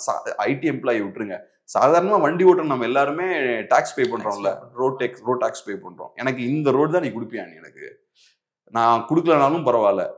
அப்புறம் எவ்வளவு வண்டி வாங்குறோம், ரோடு இன்ஃப்ராஸ்ட்ரக்சர் அதுக்கு ஏற்ற மாதிரி டெவலப் பண்ணிருக்கீங்களா? பேசிக்கானதான். ஆமா, கவர்மெண்ட் பண்ண வேண்டிய ஒரு பேசிக்கான விஷயம் ரோடு. ரோட் டாக்ஸ் நீங்க எதுக்கு வாங்குறீங்க? ஒவ்வொரு வண்டி வாங்க வாங்க வண்டியோட வரத்து இன்க்ரீஸ் ஆகும். அதுக்கேற்ற மாதிரி நீங்க ரோடு இன்ஃப்ராவை இன்க்ரீஸ் பண்ணணும். ஆனா நீங்க இன்க்ரீஸ் பண்றீங்களா? வண்டி 4 மடங்கு இன்க்ரீஸ் ஆகுதுன்னா ரோட்ஸும் 4 மடங்கு இன்க்ரீஸ் ஆகும். அதை நீங்க பண்றீங்களா? அது பண்றது கிடையாது நீங்க. ஸோ இந்த மாதிரியான சிக்கல்கள்லாம் இருக்கு. இந்த தடவை மழை பெஞ்சா தாங்குவோமா? நம்ம ஸ்டார்ம் வாட்டர் ட்ரெயின்ஸ் இந்த தடவை ஒர்க் ஆகுமா? இப்ப யாரும் பேச மாட்டேங்கிறாங்க பாருங்க. நான் நேற்று ஒரு நேர்காணல் ஒன்று பார்த்தேன், கார்த்திக் சிதம்பரம் ஒரு நேர்காணல். அவர் சொல்றாரு, முன்னாடிலாம் வந்து இண்டூருக்கு போவேன், மத்திய பிரதேஷோடைய இண்டூருக்கு போவேன். அப்பெல்லாம் வந்து ஒரு புழுதி பூமி மாதிரி இருக்கும். அது எப்போ பார்த்தாலும் ஒரு மாதிரி புழுதி பறந்துக்கிட்டு ஒரு மாதிரி இருக்கும். ஆனா இப்பொழுது நான் வந்து அந்த பகுதிக்கு போறேன், இப்பொழுது நான் அந்த இண்டூர் பகுதிக்கு போறேன். ஆனா அவ்வளோ பெரிய ஒரு டிராஸ்டிக் சேஞ்ச் அங்க நான் பார்க்க முடியுது. சின்ன குப்பை கூட இருக்க மாட்டேது. அந்த அளவுக்கு அந்த கார்பரேஷன் வந்து ஒர்க் பண்ணிருக்காங்க அந்த இடத்துல. ரொம்ப க்ரோ ஆயிருக்கு அப்படின்னு சொல்லி அவரு நேற்று ஒரு நேர்காணல்ல சொல்றாரு. அப்படியே அவரு சென்னையை கம்பேர் பண்றாரு. சென்னை அந்த அளவுக்கு வந்து முன்னேறி இருந்ததுன்னா இன்னைக்கு வேற ஒரு சிட்டியாக இது டெவலப் ஆயிருக்கும். 100% அப்படியே வந்து இதை போட்டு வச்சிருக்காங்க அப்படின்றாரு. இது பிளான்டுன்னு நான் சொல்லுவேன். இப்ப நான் சொல்றேன், சோழிங்கநல்லூர் இருக்கு, அங்க ஐடி கம்பெனிஸ், பெரிய பெரிய ஐடி கம்பெனிஸ் இருக்கு. நிஜமாவே அங்க நிறைய ஐடி கம்பெனிஸ் வரணும், அங்க இன்வெஸ்ட்மெண்ட்ஸ் வரணும், ஐடி செக்டர் க்ரோ ஆகணும்ன்ற அக்கறை ஒருத்தனுக்கு இருந்ததா பள்ளிக்கரணை இப்படி குப்பையா போட்டிருக்க மாட்டான். ஏன்னா அந்த வழியா தான் நீ சோழிங்கநல்லூருக்கு போய் ஆகணும். வேளச்சேரியில இருந்து அந்த வழியா தான் நீங்க சோழிங்கநல்லூருக்கு போகணும். அப்ப உங்களுக்கு நிஜமாவே ஐடி கம்பெனிஸ் இங்க வரணுன்ற அக்கறை இருந்தா இந்த இடத்துல நீங்க இன்ஃப்ராவை கரெக்டா செட்டப் பண்ணிருப்பீங்க. ஆனா இவங்க எப்படி ஃபோக்கஸ் பண்ணுவாங்கன்னா, ஒரு பெரிய ஒரு ஐடி நிறுவனம் வந்தா மக்களோட வாழ்வாதாரம்லாம் இன்க்ரீஸ் ஆகும், அங்க நல்ல ரோடு போடணுன்ற புரிதல் இவங்களுக்கு கிடையாது. இவங்க எங்க ஃபோக்கஸ் பண்ணுவாங்கன்னா, இவங்க சில பகுதிகளை டார்கெட் பண்ணுவாங்க. அங்க எம்எல்ஏ ஒரு பவரை காட்டணும்னு நினைப்பாரு. அங்க பாத்தீங்கன்னா இன்வெஸ்ட்மெண்ட்ஸ் எதுவுமே இருக்காது, வெறுமனே ஓட்ஸ் மட்டும் இருக்கும் சில பகுதிகள். அங்க நாங்க எல்லாம் உங்களுக்கு செஞ்சு கொடுக்குறோம் பாருங்க, பார்க் கட்டுறோம் பாருங்க, ரோடு போடுறோம் பாருங்க, அங்கதான் இவங்களோட ஸ்ட்ரென்த்தை காட்டுவாங்க. இவங்க எல்லாமே இந்த ரோடு போடுறத கூட ஓட்டர்ஸ் இந்த ஓட் கணக்கு போட்டு தான் இவங்க பண்ணுவாங்க. ஐடி செக்டர்லாம் இவங்க பிளான் பண்ணி சாபட்டாச் பண்ணதுங்க. இவங்க பிளான் பண்ணி சென்னையில வந்து ஐடி செக்டரை குழி தோண்டி புதைச்சிட்டாங்க. இவங்க நினைச்சிருந்தா இன்னைக்கு பெரிய ஒரு ஐடி ஹப்பா இருந்திருக்கும். இன்னைக்கு பாருங்க எல்லா ஸ்டார்ட் அப்ஸும் அங்க பெங்களூர்லயும் ஹைதராபாத்லயும் இருக்கு. 30 இயர்ஸ்க்கு முன்னாடி பெங்களூர்லாம் என்ன நம்மளோட கம்பேர் பண்ணும்போது, சென்னையோட கம்பேர் பண்ணும்போது பெரிய சிட்டிலாம் கிடையாது. சென்னையோட இன்ஃப்ராலாம் அங்க பெங்களூர்லாம் கிடையாது. சென்னை ஒரு அட்வான்ஸ்டான ஸ்டேட், வெறும் ஐடி செக்டரையோ இண்டஸ்ட்ரியோ சார்ந்திருக்கக்கூடிய ஒரு சிட்டி கிடையாது. எல்லா இடத்துலையும் ஈவனான ஒரு டெவலப்மெண்ட் இருக்கக்கூடிய ஒரு சிட்டி. நினைச்சிருந்தா அக்ரெசிவா நீங்க ஐடி கம்பெனிஸ்லாம் இங்க க்ரோ பண்ணிருக்கலாம். இவங்க ஐடி கம்பெனிஸ்லாம் இவங்க பெருசா வளர்க்கல. இவங்க ஃபோக்கஸ் பண்றது பாத்தீங்கன்னா ஆட்டோமொபைல் இண்டஸ்ட்ரி, பெரிய பெரிய ஃபேக்டரிஸ், இந்த மாதிரி இன்வெஸ்ட்மெண்ட் தான் இவங்க ஃபோக்கஸ் பண்ணுவாங்க. ஏன்னா அது அரசியல்வாதிகள் லாபம். ஐடி கம்பெனிக்காரன் வந்தான்னா அவனும் மதிக்க மாட்டான், அங்க வேலை பண்றவனும் இவனும் மதிக்க மாட்டான். அதனால இவங்க வந்து சென்னையோட குரோத்தை வந்து இந்த லாஸ்ட் ஒரு 15 இயர்ஸா கம்ப்ளீட்டா ஸ்டாப் பண்ணிட்டாங்க. நினைச்சிருந்தாங்கன்னா சென்னையை நெக்ஸ்ட் ஸ்டேஜ் கொண்டு போயிருக்கலாம். ஒரு மாடர்ன் ஒரு ஹைபிரிட் கல்ச்சர்லாம் இங்க வந்திருக்கும். பெங்களூர்ல நீங்க பாக்குற விஷயங்கள்லாம் நீங்க இங்க பாத்துருக்கணும். பெங்களூர்ல போய் யாருங்க ஒர்க் பண்றா? தமிழர்கள் தான். ஆமா, இங்க இருந்து அங்க போய் ஒர்க் பண்றாங்கன்னா அப்ப நீங்க உங்க வேலையை சரியா செய்யல. அதை ஈஸியா செய்யலாம், நார்மலா நீங்க விட்டீங்கன்னா செய்யலாம். ஆனா நீங்க சரியா செய்ய வேண்டிய விஷயங்கள் செய்யாம, இன்ஃப்ரா பில் பண்ணாம, வரவனுக்கு பிரச்சனையை கொடுத்துக்கிட்டு இந்த மாதிரிலாம் பண்றதுனால அவங்க எல்லாம் அங்க போயிட்டாங்க. ஸோ பெரிய ஒரு வளர்ச்சியை நம்ம மிஸ் பண்ணிட்டோம். ஸோ இப்போ இந்த பேக் டு இபிஎஸோட கேம்பெயின், ஒரு சைடில் அவர் பேசுகிற விஷயங்களுக்கு பெரிய ஃபோக்கஸ் இல்லை. இன்னொரு சைடில் இன்னைக்கு பேப்பர் பார்த்தீங்கன்னா ஃப்ரண்ட் பேஜில் போட்டிருக்காங்க, எம்பிஸ் எல்லாம் கூப்பிட்டு அறிவாலயத்தில் ஸ்டாலின் அவர்கள் ஒரு கலந்தாய்வோ என்னமோ ஒன்று பண்ணுறாரு. அப்போ அவர் வலியுறுத்துறாரு, இந்த மாதிரி எலெக்ஷன் கிட்ட வரனால எல்லாரும் தொகுதிக்கு 4 நாளோ 3 நாளோ போங்க அப்படின்ற மாதிரி சொல்றாரு. இந்த மாதிரி உங்களுடன் ஸ்டாலின் அந்த திட்டம் பேரு, உங்களுடன் ஸ்டாலின், நலங்காக்கும் ஸ்டாலின், இந்த திட்டங்கள் இந்த கேம்ப் எல்லாம் போடுற இடத்துக்கு போங்க, அங்க பிரச்சனைகளுக்கெல்லாம் மக்களுக்கு தீர்த்து கொடுங்க அப்படின்ற அறிவுரையெல்லாம் சொல்லியிருக்காரு. ஸோ ஒரு எம்பியோட வேலை, ஒரு எம்எல்ஏவோட வேலை எலெக்ஷன் கிட்ட வரும்போது 3 நாள் 4 நாள் தொகுதிக்கு போறது கிடையாது. டே 1ல இருந்து உனக்கு அதான் வேலை. இவங்க எப்படி பண்றாங்கன்னு பாருங்க, எலெக்ஷன் கிட்ட வரும்போது எலெக்ஷனை ஃபோக்கஸ் பண்ணி எலெக்ஷன்ல ஓட்டு வாங்கணுன்றதுக்காக, எலெக்ஷன்ல ஜெயிக்கணுன்றதுக்காக இப்பதான் அப்படியே கோமா இருந்து எந்திரிச்சிருக்காங்க. ரைட், நம்ம வந்து ஃபீல்டுக்குலாம் இப்ப போகணும் அப்படின்ற ஒரு தெளிவு இப்பதான் வந்திருக்கு. இதான் நம்ம ஒர்க். ஆமா, அப்ப இவ்வளவு நாள் என்ன ஒர்க் பண்ணிட்டு இருந்தீங்க சாருங்களாம்? இவ்வளவு நாள் வேற ஒர்க் பண்ணிட்டு இருந்தாங்க. இப்பதான் அவங்க ஒர்க்கை பண்ண ஆரம்பிக்கிறாங்க. இப்ப வந்து உங்களுடன் ஸ்டாலின் திட்டத்துல நிறைய அப்ளிகேஷன்ஸ்லாம் வருதான், அதெல்லாம் சரி பண்ணணுன்ற அந்த அக்கறைலாம் இப்பதான் வருது. ஸோ அதனால நம்ம பொலிட்டிக்கல் சிஸ்டம் எப்படி இருக்குன்னு பாருங்க. இவங்களுக்கு நம்மளை பத்தின எந்த அக்கறையுமே கிடையாது. இதை நியூஸா எந்த கேள்வியும் இல்லாம ஃப்ரண்ட் பேஜ்ல போட முடியுது. இந்த நியூஸ் இன்னைக்கு ஃப்ரண்ட் பேஜ்ல வருதுன்னா இது சும்மா வரல, அதுக்கு ஏதோ ஒர்க் பேக்ரவுண்ட்ல நடந்திருக்கு. ஸோ இவ்வளவு தட்டையான ஒரு நியூஸை ஃப்ரண்ட் பேஜ்ல கொண்டு வந்திருக்காங்க அவங்க. அதுவும் அந்த நியூஸ் பேப்பர் வந்து ஆன்டி டிஎம்கே அப்படின்னு சொல்லப்படக்கூடிய நியூஸ் பேப்பர், அதுல வந்து இப்படி முக்கியமான நியூஸ் தூக்கி போடுறாங்க. ஸோ உள்ளபடியே ஊடகங்களுடைய அந்த அணுகுமுறையுமே வருத்தம் அளிக்குது. அரசியல்வாதிகள் தான் இப்படி இருக்காங்க பார்த்தீங்கன்னா, ஊடகங்களே ரொம்ப வருத்தம் அளிக்கக்கூடிய செயல் தான். ஸோ அதனால இந்த கண்டிஷன்ல இருக்கும்போது நம்ம பெரிய ஒரு ஃபியூச்சர் நம்ம இழந்திருக்கோம் சென்னை சிட்டி. சிதம்பரம் அவர்கள் சொன்ன அந்த இன்டர்வியூ நானும் பார்க்குறேன், கண்டிப்பாக பார்க்கணும். நான் அடிக்கடி யோசிப்பேன், நம்ம பெரிய ஒரு க்ரோத்தை வந்து மிஸ் பண்ணிட்டோம் லாஸ்ட் 15 இயர்ஸ்ல. இந்த பொலிட்டீஷியன்ஸ் பிளான் பண்ணி அதை சாபட்டாச் பண்ணிட்டாங்க. லாஸ்ட் 20 இயர்ஸ்னு கூட சொல்லலாம். கண்டிப்பா.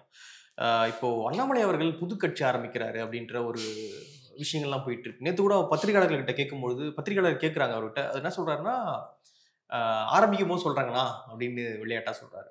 ஆனா நிறைய மூத்த பத்திரிகையாளர்கள் அவங்களுடைய இன்டர்வியூல சொல்றாங்க, அவர் கட்சி பேர்லாம் வந்து ரெடி பண்ணிட்டாரு, மத்திய பாஜக கூட்டு இல்ல அப்படின்னு சொல்லிட்டு அவர் அழுத்தி இப்போ வச்சிருக்காங்க. அதனால கட்டுப்பாடா இருக்காரு. இப்போ அவருக்கு இப்போ இருக்கக்கூடிய அந்த பாஜக பயணிக்க விருப்பம் இல்லை, அவர் தனியாக ஒரு கட்சி ஆரம்பிக்க தான் அவருக்கு விருப்பம், அதுக்கான எல்லா ப்ராசஸும் வந்து ரெடியா வச்சிருக்காரு அப்படின்ற விஷயங்கள்லாம் சொல்றாங்க. அண்ணாமலை புது கட்சி ஆரம்பிச்சா சஸ்டெயின் பண்ண முடியுமா தமிழ்நாட்டில், எப்படி பாக்குறீங்க? இப்போ 2 விதமான பொலிட்டீஷியன்ஸ் இருக்காங்க.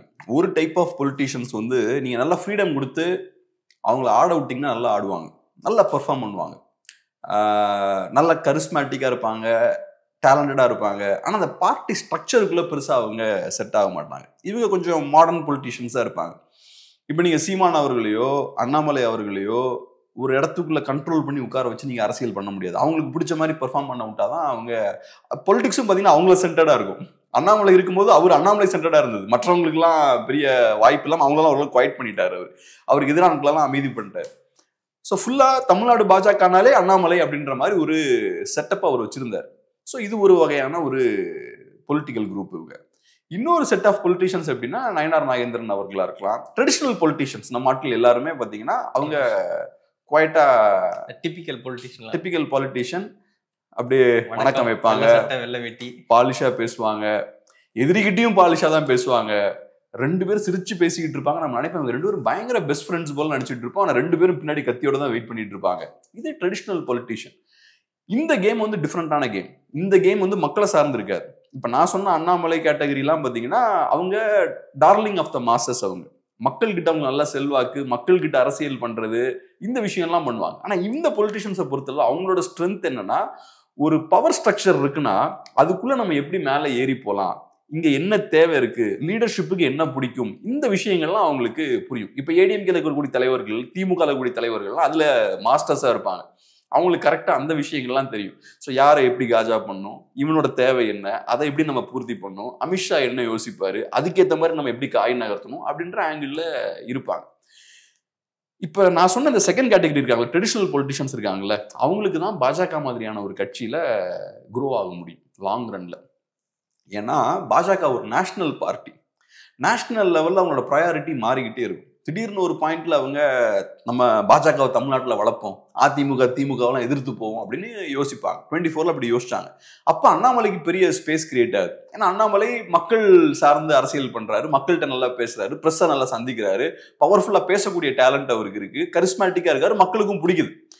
24ல அண்ணாமலைக்கு சூப்பரான ஒரு சூழல் இருக்கு.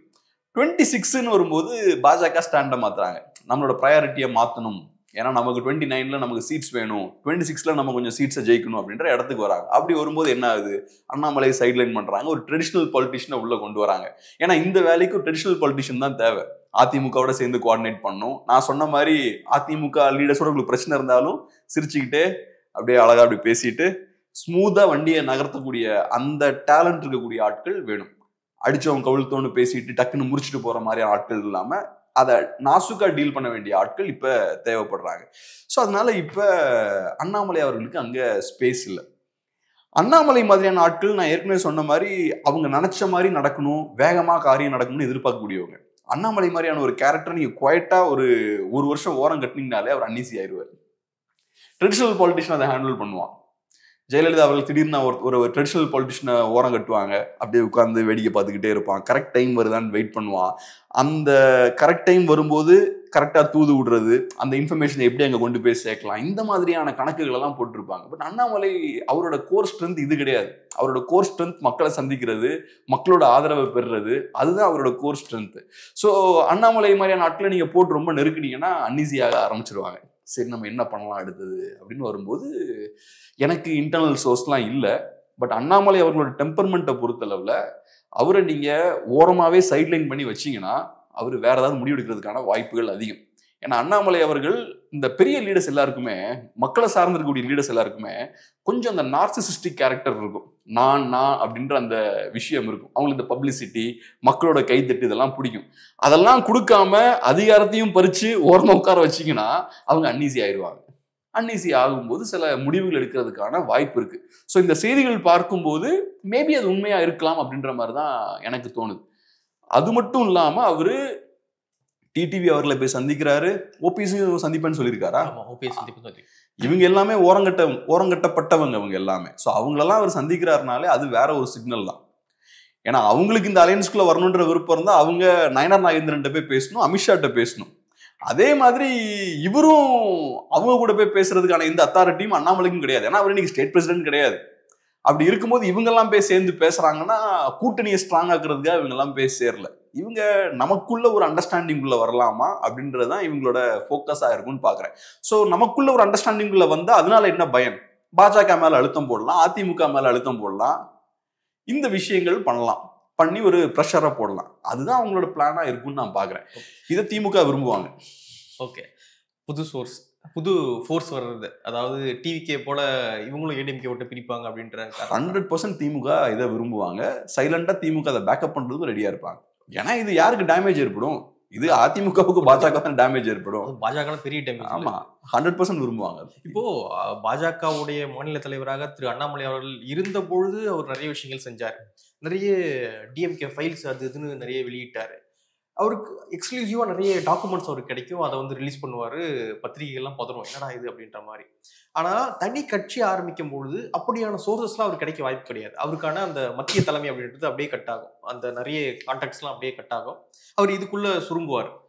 சுருங்கும் பொழுது பழையபடி அந்த ப்ரொடக்ஷனும் இருக்காது, மணி இன்வெஸ்ட் பண்ற விஷயமும் இருக்காது. ஏன் அப்படின்னா மத்திய பாஜக பண்ணிட்டு இருக்காங்க. இப்போ அவர் தனியாக கட்சி ஆரம்பிச்சாருன்னா அவரு தான் எல்லாத்தையும் பண்ணி ஆகணும். சோர்ஸும் கட் ஆகும், மணி சோர்ஸும் கட் ஆகும், கான்டாக்டும் கட் ஆகும். அப்படி இருக்கும்பொழுது வெளியே வந்துட்டா பழையபடி ஒரு வேலை ஆக்டிவா அந்த பாலிடிக்ஸ் பண்ண முடியுமா அப்படின்ற ஒரு கேள்வி இருக்குல்ல. இப்ப சிம்பிளா நான் சொல்றது என்னன்னா, அண்ணாமலை அவர்கள் இவ்வளவு பெரிய ஒரு லீடரா வந்திருக்காருன்னா அது பாஜகன்ற பிளாட்ஃபார்மை யூஸ் பண்ணி தான். அண்ணாமலை டேலண்டடான லீடர், அதெல்லாம் ஓகே தான். ஆனா என்னைக்கும் ஒரு இண்டிவிஜுவலால ஒரு அமைப்பை ஓவர்டேக் பண்ணி போக முடியாது. ஒரு அமைப்பு ஒரு இண்டிவிஜுவலோட பெரிய ஒரு விஷயம். அதுவும் பாஜக வந்து ஒரு பெரிய இன்ஸ்டிடியூஷன். இந்த லாஸ்ட் ஒரு 30 years அவங்க தமிழ்நாட்டில் அரசியல் பண்ணிட்டு இருக்காங்க. ஸோ நீங்க அந்த இன்ஸ்டிடியூஷனை மீறி நீங்க போயிட முடியாது. காங்கிரஸுக்கும் பொருந்தும். இப்போ உதாரணத்துக்கு எடுத்துக்கிறோம் அப்படின்னா திமுக அப்படின்ற ஒரு இன்ஸ்டிடியூஷன் இருந்துச்சு. அதுல இருந்து ஒரு தனிநபர் தான் வெளியே வந்தாரு, எம்ஜிஆர். அவர் ஓவர்டேக் பண்ணிட்டார்ல அந்த இன்ஸ்டிடியூஷன். இப்போ சில நேரங்கள் என்ன ஆகும்னா, எக்ஸ்ட்ராடினரியான சூழல்ல உங்களுக்கு பொலிட்டிக்கல் ஸ்பேஸ் இருக்கும். திமுக பவருக்கு வந்ததுக்கு அப்புறம் மக்களால காங்கிரஸ் கிட்ட போக முடியல. ஏன்னா காங்கிரஸை தூக்கி போட்டுட்டு தான் மக்கள் திமுக பக்கம் வராங்க, திராவிடியன் மூவ்மெண்ட் சைடு வராங்க. ஆனா திமுகவை கவுண்டர் பண்ண வேண்டிய தேவை இருக்கு. ஏன்னா திமுக கையில ரெண்டு தடவை அதிகாரம் போகும்போது திமுக கண்ட்ரோல் இல்லாம செயல்பட ஆரம்பிக்கிறாங்க, அவங்களோட பவரை மிஸ்யூஸ் பண்ண ஆரம்பிக்கிறாங்க. அப்ப நேச்சுரலா இன்னொரு ஃபோர்ஸ் தேவை. ரிப்பப்ளிகன்ஸை கவுண்டர் பண்ண டெமோக்ராட்ஸ் தேவை. அதே மாதிரி திமுகவை கவுண்டர் பண்றதுக்கு இன்னொரு ஒரு கை தேவை. ஒரு கை தான் இருக்கு, இன்னொரு கை தேவை. அந்த பொலிட்டிக்கல் ஸ்பேஸ் இருக்கும்போது அந்த பொலிட்டிக்கல் பேக்கிங்கோட அந்த இதை உருவாக்குனார். திமுகவுக்குள்ள அவருக்கு ஒரு ஸ்பேஸ் இருந்தது. ஸோ திமுகல இருந்தே அதுக்கான இன்னொரு ஸ்பேஸ் கிரியேட் ஆகுது, இன்னொரு ஒரு ஃபோர்ஸ் கிரியேட் ஆகுது. நீங்க எம்ஜிஆர் நீங்க பாக்குறீங்க, நான் அதை திமுகவுக்குள்ள இருந்து உருவான இன்னொரு அரசியல் சக்தியா நான் அதை பாக்குறேன். அதையுமே நான் ஒரு இண்டிவிஜுவலுக்குள்ள சுருக்க விரும்பல. இண்டிவிஜுவலை தாண்டி சொசைட்டில அந்த தேவை ஏற்படும் போது அந்த தேவையை பூர்த்தி பண்ணுவதற்கான அந்த அரசியல் அந்த விஷயங்கள் திமுகவுக்குள்ளே இருந்ததுன்னு பாக்குறேன். எப்படி ஒரு அமீபால இருந்து இன்னொரு அமீபா வருதோ அதுக்கான ஸ்கோப் அங்க இருந்தது. ஸோ அதை யூஸ் பண்ணி அவர் வந்தார். அண்ணாமலை அவர்கள் இண்டிவிஜுவலா கரிஸ்மேட்டிக்கான ஆளா இருந்தாலும் அவருக்கு பாஜக மாதிரியான ஒரு பெரிய பார்ட்டி தேவை. இப்ப அண்ணாமலை அவர்களுக்கு என்ன, அவரு பர்சனலா ஓரம் கட்டிட்டாங்க. அதுக்காக நீங்க ஒரு கட்சியை ஆரம்பிச்சீங்கன்னா நீங்க எம்ஜிஆர் பண்ண விஷயத்தெல்லாம் பண்ண முடியாது. அதுக்கு இப்போ சொசைட்டில அதுக்கான ஸ்பேஸ் இருக்கா, அதெல்லாம் நீங்க பார்க்க வேண்டிய அவசியம் இருக்கு. நான் என்ன சொல்லுவேன்னா, அண்ணாமலை குவைட்டா இருந்தாருன்னா பாஜகலே அவருக்கு ஸ்பேஸ் கிரியேட் ஆகும். இந்த எலெக்ஷனுக்கு அப்புறம் ஏதோ ஒரு பார்ட்டியோட கை ஓங்குதுன்னு வச்சுப்போம், அப்ப அண்ணாமலைக்கு இங்க ஸ்பேஸ் கிரியேட் ஆகும். லெட்ஸே எதிர்பார்த்த அளவுக்கு அதிமுகனால பெர்ஃபார்ம் பண்ண முடியலன்னு வச்சுப்போம், அப்போ அண்ணாமலைக்கு ஸ்பேஸ் கிரியேட் ஆகும். ஸோ அண்ணாமலை அவர்கள் இந்த எலெக்ஷனை யூஸ் பண்ணி நம்ம தலைமை மேலே ப்ரெஷர் போடலான்னு பார்க்குறத விட கொஞ்சம் குவைட்டாக அமைதியாக இருந்தாருன்னா மேபி 26க்கு அப்புறம் டோர்ஸ் ஓப்பன் ஆகிறதுக்கு வாய்ப்பு இருக்கு. அதுக்கப்புறம் அவர் மேபி முடிவு பண்ணலாம். ஸோ அதனால கொஞ்சம் அவசரப்படுறாரோன்னு தோணுது. தெரில, நமக்கு தெரில அவர் நிஜமாவே கட்சி ஆரம்பிக்கிற பிளான்ல இருக்காரா, பிரச்சனையில் இருக்காரா நமக்கு தெரில. இது எல்லாமே யூகங்கள் அடிப்படையில் தான் நம்ம பேசிட்டு இருக்கோம். ஆனா அவர் கட்சி ஆரம்பிக்கணும்ன்ற இடத்துக்குலாம் போறது வந்து கரெக்டான முடிவு கிடையாது. அவர் பாஜகல இருந்து பெர்ஃபார்ம் பண்ண மாதிரியே தனியா ஒரு கட்சி வச்சுதான் பெர்ஃபார்ம் பண்ண முடியாது. பாஜக ஒரு யானைங்க, அது ஒரு பெரிய ஒரு பவர்ஃபுல்லான ஒரு பார்ட்டி. ஆமா, உங்களுக்கு அதோட நீங்க ஸ்டேட் பிரசிடென்டா இருக்கீங்கன்னா அது வழியா கிடைக்கக்கூடிய ஸ்ட்ரென்த் உங்களுக்கு வேற. நீங்க சொன்ன மாதிரி ஃபினான்ஸ் மொபிலைஸ் பண்றது எல்லாமே ஈஸி. நீங்க கோயம்புத்தூர்ல இருந்து அதெல்லாம் ரொம்ப ஈஸியா பண்ணலாம். தனியா உட்காந்து அதெல்லாம் நீங்க பண்றதுன்றது ரொம்ப கஷ்டம்.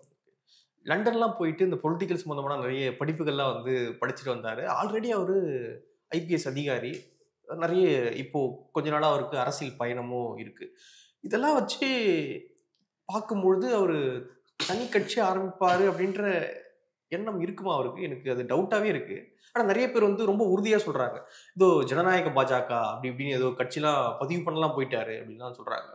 ஸோ இவ்வளோ பட்டறிவு இருக்கும்பொழுது அதை பண்ணுவாரா அவரு அப்படின்றத நான் சொன்ன மாதிரி ப்ராக்டிக்கலா அது பண்ணக்கூடாது, அது கரெக்டா இருக்காது. ஆனா அண்ணாமலை அவர்கள் ஒரு இடத்துல ஃபிட் ஆகிற ஆள் கிடையாது. அவர் பவருக்கு வந்தப்பவே எல்லாரையும் அமைதிப்படுத்திட்டார். கம்ப்ளீட்டா அதிகாரம் அவர் கையில இருக்கிற மாதிரி அவரு உருவாக்குனார். அதை அந்த அமைப்பை அதுக்கேற்ற மாதிரி மாத்திக்கிட்டார். ஸோ அண்ணாமலை தி பவர்ஃபுல், தி வாய்ஸா இருந்தார். பாஜகனா அண்ணாமலை தான் தமிழ்நாட்டில் அப்படின்ற ஒரு இமேஜை அவர் ஏற்படுத்தினார். ஸோ அப்படி ஒரு இமேஜ் அவர் கான்சியஸாக தானே உருவாக்கியிருக்காரு. அப்போ அவருக்கு அது பிடிக்குது. ஃபுல் அதிகாரமும் என் கையில் இருக்கணும் அப்படின்றது அவருக்கு பிடிக்குது இல்லையா? அதிகாரம்ன்றது பிடிக்குது. மற்ற பொலிட்டிஷியன்ஸ் மாதிரி ரொம்ப சாஃப்டா பேசி எடுத்துலாம் வாங்கல, அடிச்சு நல்லா ஸ்ட்ராங்கா வாங்குறாரு. பொலிட்டிஷியனுக்காலே அதிகாரம் பிடிக்கும். கொஞ்சம் வேற பாணியில அவங்க பண்ணுவாங்க. இவர் வேற ஒரு அக்ரெசிவான ஒரு பாணியில அண்ணாமலை பண்ற. நீங்க அதை கம்ப்ளீட்டா பறிச்சு நீங்க ஓரமா உட்கார வைக்கிறீங்கன்னா அதை அவர் எப்படி எடுத்துப்பாருன்னு எனக்கு தெரியல. நான் சொன்ன மாதிரி ஒரு சர்டன் லெவல் ஆஃப் நார்சிசிசம் இருக்கும் அவருக்குள்ள.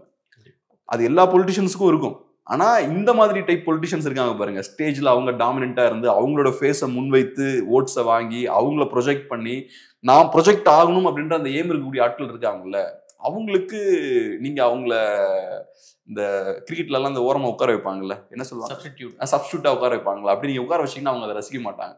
அது அவங்களுக்கு ரொம்ப அன்ஈஸி ஆகும். இந்த மாதிரி பவர் தர்ஸ்ட் இருக்கவங்களுக்கு பவரை பறிக்கும் போது பெரிய கோபம் வரும். அவங்களுக்கு அது ரொம்ப வேணும் அப்படின்ற அந்த விருப்பம் இருக்கும். அதனாலதான் நான் சொல்றேன், அண்ணாமலை அவர்கள் குவைட்டாவே இருப்பாரான்னு டவுட் தான். மேபி சில விஷயங்கள் பண்ணலாம்.